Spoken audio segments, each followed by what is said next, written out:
Let's be real, I'm not the biggest fan of the latest era of Doctor Who, and I genuinely, for the rest of time, will call it the Midnight era. There's things I like about it, like definitely, and there's things I don't really like so much about it.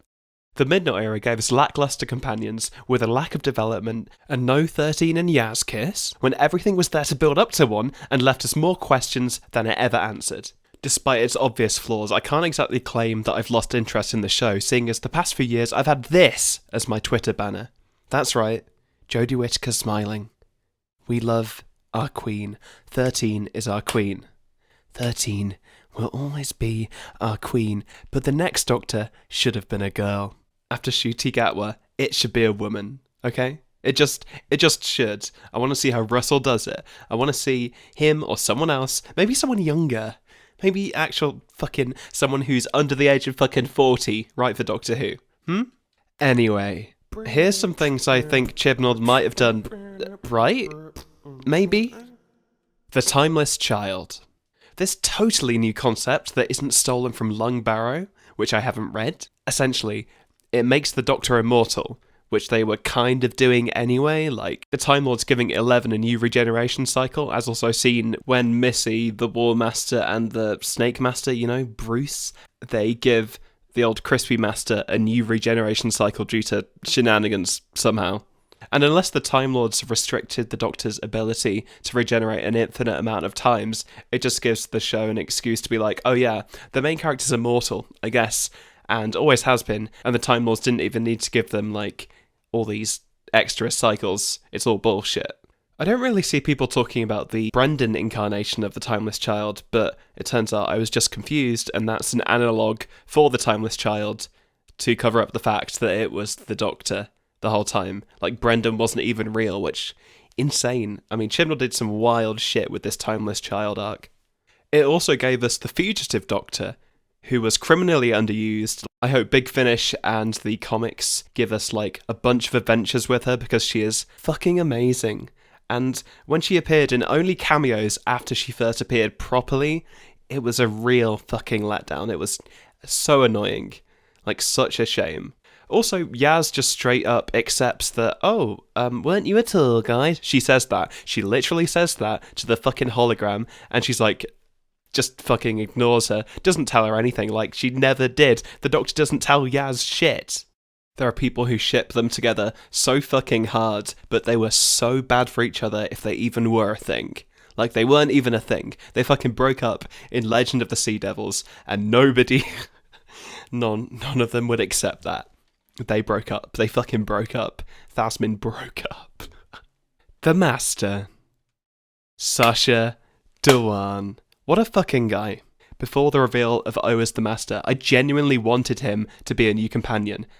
Fuck. I wanted the couple in Resolution to be the new companions, as I found them far more interesting than the existing fam. Chibnall gets all of my good boy points for not revealing who the Master was before he was revealed. As far as I'm aware, nobody knew about that reveal, and it was fucking good. That's some good telly, good Docky Who. And now that I think of it, they even edited him out of scenes that he's in, when they're going to the casino for whatever reason. Edited him out of the trailers. That's what they did, because they didn't want anybody to, think this character was something else or whatever. But to me, Sacha Dhawan is a great actor. And, quite honestly, one of my favourite Masters, despite claims that he's too much like John Sim. But he has his own spin on the character, which is especially apparent in the madness that is the power of the Doctor. The Rasputin dance scene is the best thing Chibnall has put to screen, to be honest. Beautiful. Look at that. My guy just owns every single scene that he's in, even when he's monologuing. You got me monologuing! And he's just good casting, really. I still don't understand the obsession with the Master and the Cybermen since the Moffat era, though, but we did get some Cybermasters from the latest team-up, which is pretty cool, but why does the Master just keep on teaming up with them? The Master is a force to be reckoned with on his own, and the Cybermen are. I don't know why they keep pairing them up like they have to be together. And I really liked him describing the Doctor's past she didn't know about. The Doctor. The mad lad Chibnall actually did it. He made the Doctor a woman. Now, at the time, I was super excited, as it was something rather new for them to do. There are rumours of it happening like back in the 80s with the Fifth Doctor as well. Just rumours, because it could happen. It could happen. And Chibnall finally did it. Within New Who's time, Neil Gaiman paved the way with the mention of the Corsair in The Doctor's Wife, a Time Lord that could be a good or bad girl or boy. Then later, in Hal Bent, we had the General regenerate back into a woman after her previous incarnation only being a man and complaining about all that testosterone. Then we had the wonderful Missy, played by Michelle Gomez. 12 also mentions to Bill that Time Lords beyond gender and stuff. Is the future all female? We can only hope. The thing is, we only ever get throwaway lines to reference the fact that the 13th Doctor is a woman now. Something I thought they'd make a bigger deal of, but they just didn't. She sometimes wears more femme stuff, but most of the time, it's that stripy jumper or t-shirt getup, and it's just weird. It's almost like a bloke was writing the show. Swarm.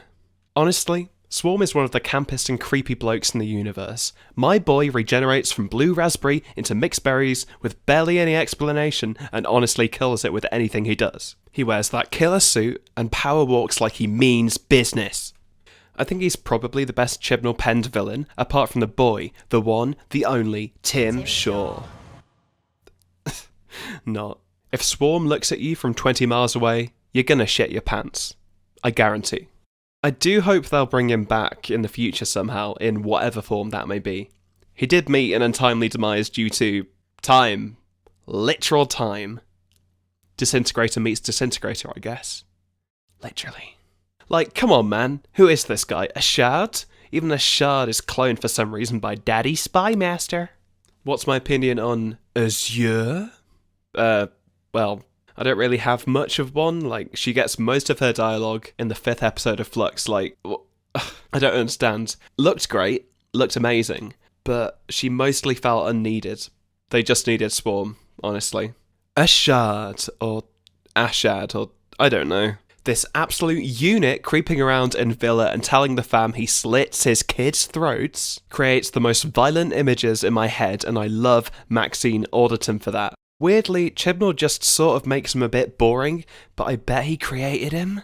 I don't fucking know. Ashad's concept is a step up from Chibnall's wild Cyberwoman idea, as seen in Torchwood Series 1, which is a bit wacky. Don't watch. I mean, you can watch it. Ashad makes such a more fearsome adversary that the Doctor has to face. You can see his real human face, and he's part Cyberman, and he's all war damaged and battled and torn and wrecked and just...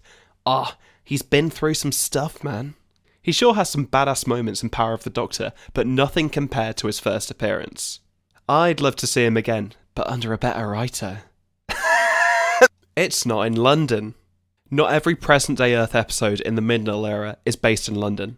Very briefly, we've had Amy and Rory's village they grew up in, Ledworth, but the Doctor later moved them to London, I think? Then they switched to Clara being in London, or in Victorian London. But it's still London. They mainly used Sheffield as a base for Chibnall's rendition of Doctor Who, which I like, and they filmed a fair bit of it on location, like the flats where Yaz lives, or the bridge in Revolution. Speaking of Yaz, does anyone know her dad is called Hakim? Something for a Docu Who pub quiz, I'd have thought. Demons of the Punjab. This episode took us to just before the partition of India, something which I was never taught about in high school, like ever, or secondary school. People say it's secondary school for some reason, but that's such a mouthful, I've never understood the point. It's easy to compare this episode to Father's Day in Series 1, except it was about Yaz's grandma and the husband she had for a day and never mentioned to her family back home in Sheffield, which she randomly chooses off a map, by the way. The broken watch is a nice motif too, and pure speculation here, but I'm going to say that it's foreshadowing the watch in the lighthouse for the fugitive Doctor to break. Maybe. Also, the Doctor does marriages now. Marriages are cool. The music. Let's be real.